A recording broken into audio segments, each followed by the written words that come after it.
Why do so many agents drop their commission the second a client asks? The moment you begin defending your commission, you've already lost this negotiation. So how do we break this cycle? How do you break your cycle? Let me ask you something, and I want you to be honest with you, honest with yourself. The last time a client pushed back on your commission, what happened in your body? Did your stomach drop? Did you start talking more rapidly, talking really fast? Did you immediately start building a case for why you deserve what you charge? Because here's the thing. The moment you begin defending your commission, you've already lost this negotiation. And today I want to show you exactly why, and more importantly, what you will need to do instead, rather. I'm talking about something called the identity anchor. And it's the one psychological shift that separates agents who hold their full fee from agents who give in every single time when pressure is on. It's really quite simple. So this is some deeper psychology. So let's start at the root of this problem, this common problem. Why do so many agents drop their commission the second a client asks? It's not about the client making a great argument. It's not because the market actually demands it. It's because of something happening inside your nervous system before a single word is even delivered, spoken.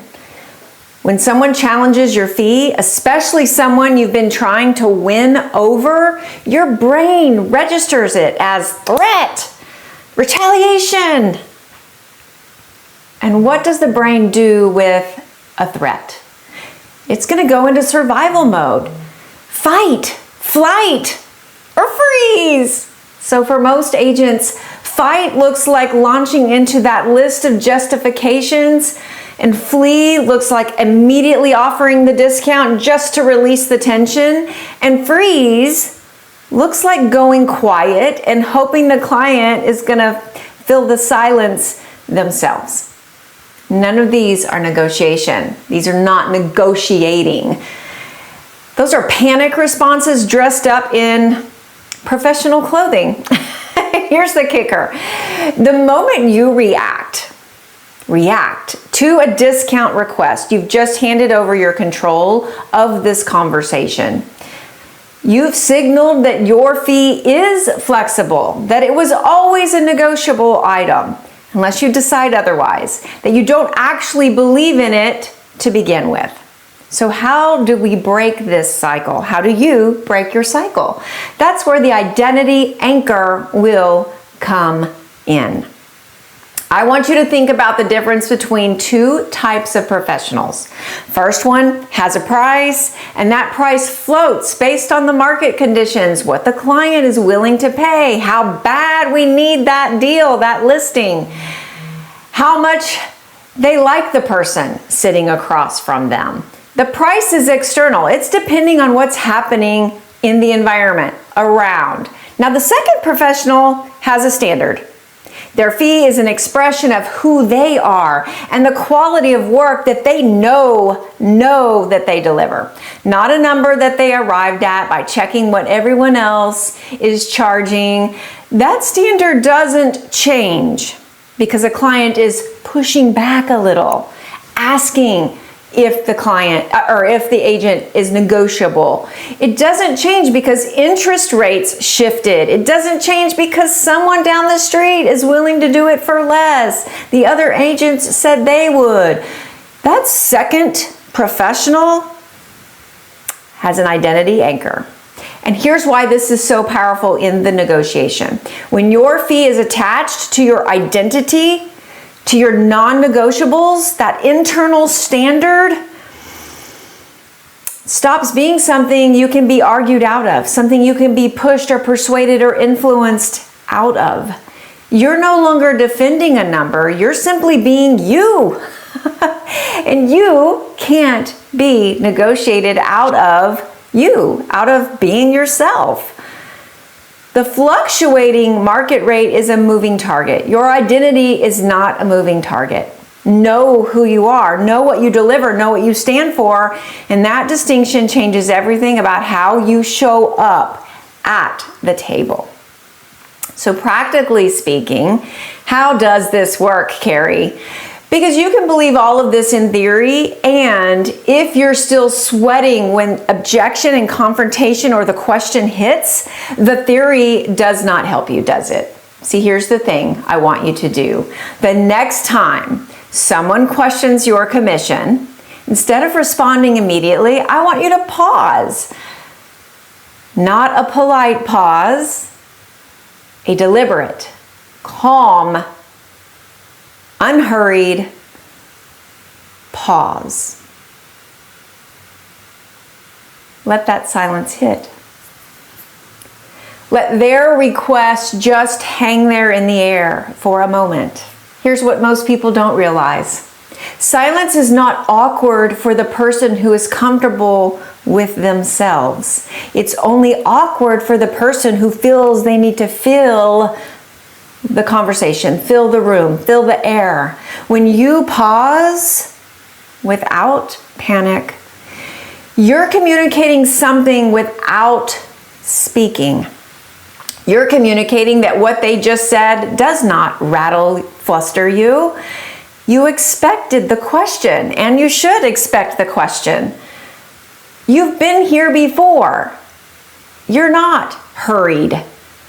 You're not in a hurried position to reply. You're comfortable. You're confident. You have identity. When you do speak, I want you to shift the conversation, not with a script, but with a genuine question. Something like, tell me more.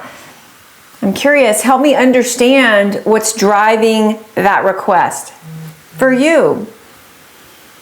What you're doing here is moving from defense to true curiosity. And maybe you'll unravel and untangle more of their story so you can deeper understand the true, real position they're in.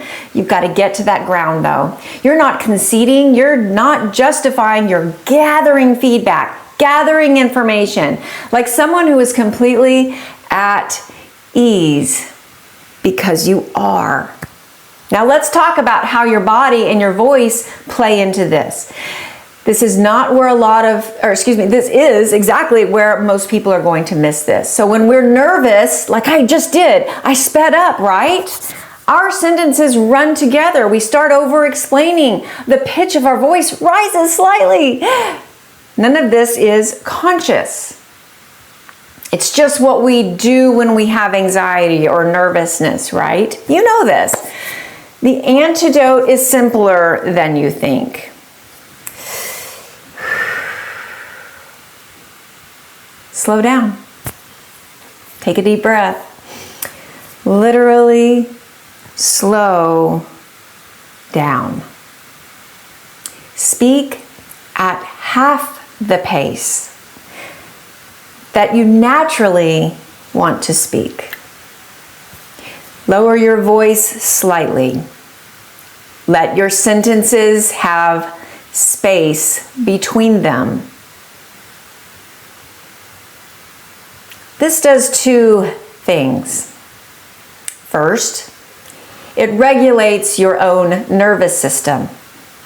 You literally cannot stay in full panic mode when you're intentionally slowing your breath and your rate of speech.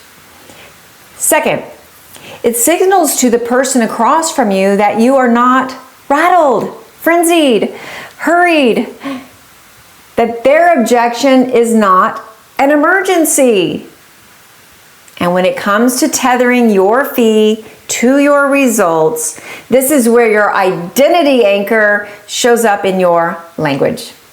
You're not saying, I charge this much because that's the going rate. You're saying something much more grounded, something like, my fee reflects the specific outcome I know I deliver. over and over again, day in, day out, year after year, transaction after transaction, relationship after relationship. My fee reflects the specific outcomes I deliver. Not just getting a transaction to the closing table, but proactively protecting your position, anticipating your problems, the problems that come up before they become expensive. My experience, and making sure you're not leaving money on the table. That's what my clients are paying for, and that's what I bring every single time. You're not comparing yourself to the market. You're doing your own category. Yes. Here's the final shift. And this is the one that makes everything click for you. At some point in the conversation, you need to give your client a very real choice. Not an ultimatum, a genuine choice that helps them clarify what they actually want. It's going to sound something like this. I want to make sure we are the right fit here. There are agents in the market who will gladly do the work for less. Not the work I do, and they might do a perfectly fine job for someone whose main priority is the lowest possible fee. But if what you're really after is someone who is going to fight for every single dollar of your sale and make sure you're protected at every step, that's where I live. I want to ask you, what matters most to you? That question is not manipulative, it is clarifying. You're genuinely helping them make a decision that's going to be the best fit for them. And if they're aligned, y'all will be the right fit. And if not, you won't. It moves the conversation from pricing to priority, from what you charge to what they value. And are we in alignment? Are we a right fit? We're always looking to determine if we're a right fit. Most of the time when you give people the space to share, to articulate what matters to them, they talk themselves back to wanting to hire you. Not because you pressured them. We want them to make the decision, the right decision for them. Pressure serves us no good here because you had the standard long enough for them to see it in this conversation. And I want you to take this from today. Your commission is not a number you picked out of the thin air. It's an expression of what you stand for all the time, what you deliver, who you are, your integrity, your alignment, your certainty about what you bring.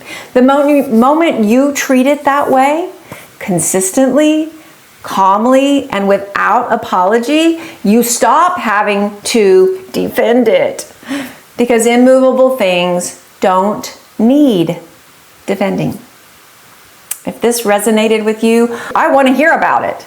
Share it. Drop a comment below and tell me, what's the situation where holding your commission fees is hardest for you? Usually in the beginning, right? When you don't have certainty about what you're offering, what you're delivering. Because I read every single comment. And if you want to go deeper on the psychology behind how we sabotage ourselves in high-stake conversations, I've linked some other videos right here that are going to help. So go watch those next, and I'll see you in the next video. Thanks for being here.